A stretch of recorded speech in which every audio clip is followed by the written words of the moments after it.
So, I almost didn't get as excited as I could have, I guess, if I knew that it was twins that didn't have this, shadow over them. Yeah. So the treatment was laid out to me on that very first day. I would have to come in 3 days a week for ultrasounds, or else I would have to get admitted to the hospital when I was 20 weeks and live there until I had the babies. Wow. They had to do pretty much constant monitoring to check the heartbeats and the blood flow going through the umbilical cords, and to make sure that the heartbeats didn't drop suddenly, which would have been an indication that the umbilical cords were in fact getting twisted. They'd have to rush in and then save the babies. So I remember leaving that day by myself because my husband was working out of town. I remember thinking, wow, what am I getting myself into? This is going to be insane.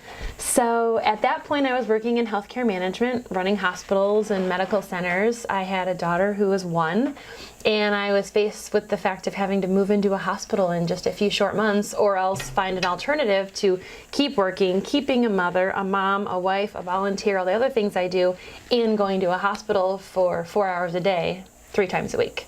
So pretty daunting, kind of a lot to put on your shoulders at once. The excitement of twins was soon quickly foreshadowed by, oh my gosh, this is going to be so intense. Seems like it moved so quickly too. It did. It's funny when my best friend tells the story, she always laughs because one day I called her and said, yeah, we're not really sure if we want to have another child or not. What do you think? And then the next week I called her and said, oh, never mind, we're pregnant. And then the next week I called her and said, oh my goodness, it's twins. And then the next week I called her and said, oh my gosh, it's a really terrible kind of twin. So in a short amount of time, it just everything peaked escalated. and valleyed. Yeah, it was pretty intense. So for me, hospital was not an option. I was not going to go live there and quit being a mom and quit working. So I started making the trip 3 days a week down to the doctor. I would drive into the specialist's office. They would hook me up with different types of machines. The technology nowadays, by the way, is amazing. They can do ultrasounds to show blood flow. So they would actually show you on the screen the blood that was flowing from twin A to twin B and back again, the blood that was flowing from me to the babies. It's all different colors. It's so cool. That's awesome. But the majority of it was listening. So a lot of moms who go in for ultrasounds and checks with their doctors or midwives or nurse practitioners, they get Doppler. So that's basically a microphone.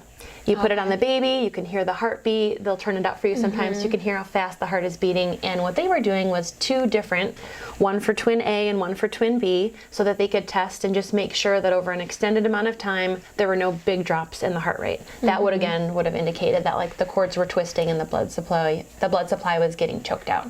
Wow. So yeah, it was, I'd go in with my laptop and sit down and get hooked up and just sit and work remotely for a few hours a day for months and months and months. We had an end date of 32 weeks. That was the sweet spot that they wanted me to get to, and actually the absolute longest that they would let me go. Because once you got to 32 weeks, they estimated that the babies would be about 4 pounds apiece, and they would be so big that they wouldn't be able to move and twist enough so that if anything did get pinched, they couldn't undo it themselves. So, pretty intense. When I remember the first time I went in, I was sitting in the waiting room with my husband at the specialist's office looking around, and it was mainly couples. There were some women who you could tell had been brought down in a wheelchair in hospital gowns. They were probably the ones who chose to live at the hospital. But I just remember the very first visit, I looked around and no one was smiling but my husband and I. It just kind of had this sense of fear or gloom in the office. And every time I went in, they would give me this questionnaire, which they give to all pregnant women. And it's basically just a mental health screening, which is super important, especially when you're facing something as severe. Yeah. But the questions on it really bothered me because I'm a super positive person, and they were so... to me, they were just so dark and negative, and they just, I actually asked him to stop giving it to me because it was asking you things which are important to know. Do you feel alone? Have you ever thought of harming yourself? Have you thought of harming your baby? Things that just would never have come into my head. And I almost felt like now that I read them, I was going to start thinking those things, like a preconceived notion. So on the second visit, I politely asked the doctor, please don't ever give me this paper again. I promise you, this is me. If I'm not smiling, something's going on, I would definitely tell you, but I don't want to see that. And I think I just, at that point, resigned myself that I couldn't control it. The odds were against us, but I was just going to be as positive as possible and hope for the best, and just whatever was going to happen was going to happen. So from that point on, I think they just realized who I was as a person, and they realized my determination, my demeanor, and they never gave it to me again, which to me was huge, because it was really shocking. It was pretty interesting too. Along the way, there were different stages where they would, have to tell me things, and they would have to give me options, even though they already knew what my choice was. They just kind of had to lay the option out for me. One of the biggest ones was before I had to start going in for the extreme monitoring, they did have the option of terminating or trying to terminate one of the twins.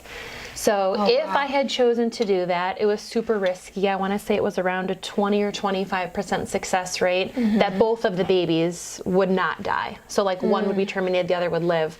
But I would have had to go to one of 3 places in the country. And the way that the doctor said it to me was, I know it's probably not an option for you, but I want to say it anyway. And in my head, I thought, well, then I'm giving one baby 0% chance. I'd rather give them both 40 and just hope that it happens, as opposed to just, making that decision for them. A chance, And now that my children are 5.5, almost 6 years old, I can't even imagine if I would have made that choice. So that's cool.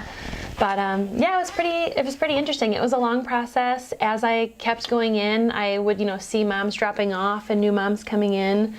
You could definitely tell that some of them were getting, pretty harried toward it.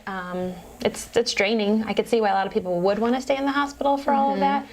But essentially, it was a kind of a cool routine. You'd go in and do your thing. They would monitor you. You'd get the okay for another day, and you'd have the next day to live your life and do your thing, and then right back in for another check.